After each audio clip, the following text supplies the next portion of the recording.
It's been 10 years since Jason Bourne walks away from the agency that trained him to become a deadly weapon.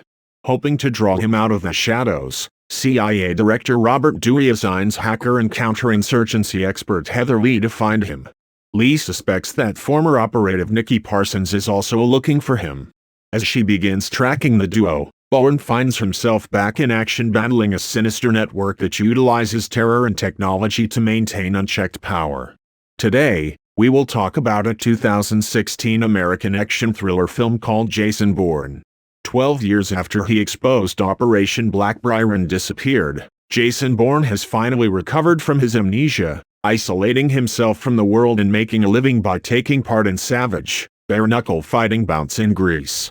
In Reykjavik, Nicky Parsons, who has been collaborating with a hacktivist group led by Christian Dassault, hacks into the CIA's mainframe computer server to expose its Black Ops programs.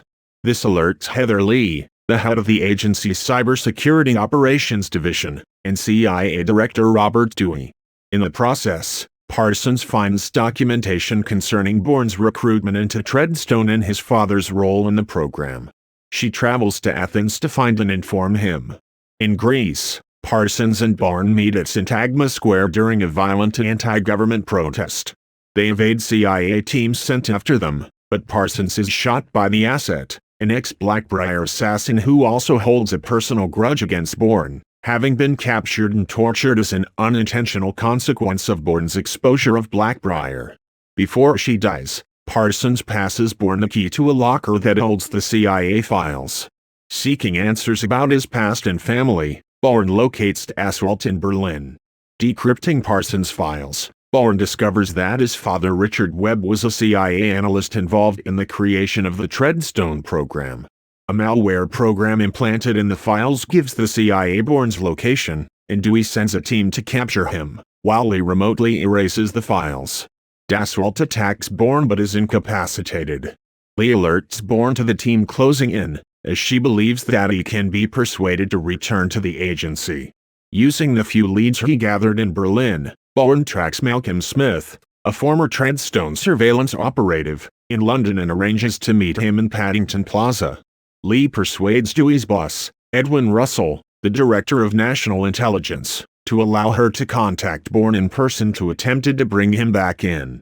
Dewey, who opposes her plan, secretly authorizes the asset to eliminate her team and kill Bourne.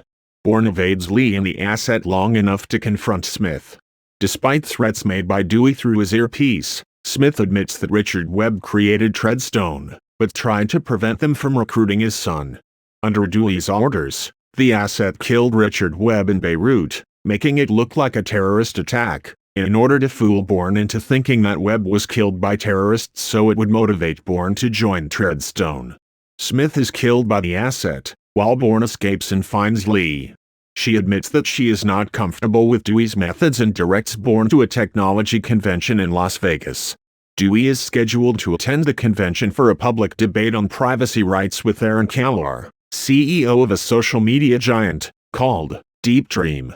Kalar is the public face of corporate social responsibility in the internet age, but he was secretly funded by Dewey in the startup stage. Dewey intends to use Deep Dream for real-time mass surveillance alongside the latest incarnation of the CIA's targeted assassination beta program, known as Iron Hand, a much more ruthless and sinister version of Blackbriar in which the assassin can intentionally murder anyone to get to the target.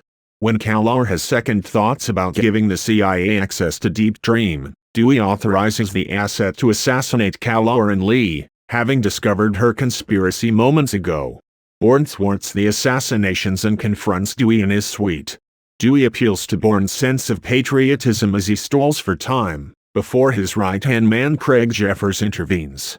Bourne kills Jeffers, only to get shot in the process. However, he is saved when Lee shoots Dewey dead before he could shoot Bourne.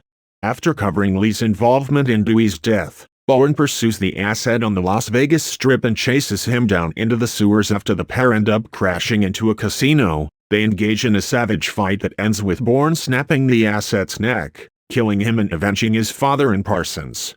In the aftermath, Lee convinces Russell that Dewey's methods were outdated and offers herself as Dewey's replacement as CIA director and to be Russell's eyes and ears within the CIA. She outlines her plan to use Bourne's trust to bring him back to the agency but is prepared to kill him if he refuses. Lee meets with Bourne, promising him that the CIA will become the organization he thought it was when he joined. Bourne asks for time to consider her offer and walks away. Lee returns to her car and finds a recording, made by Bourne, of the conversation she had with Russell, which reveals her true intentions about murdering Bourne, as she says then, "He'll have to be put down," and the movie ends with Lee realizing she's lost her chance to control Bourne while Bourne walks away and disappears again. Thank you for watching and listening. Consider subscribing to the channel for more action thriller movies like this. See you again soon. Until then, take care.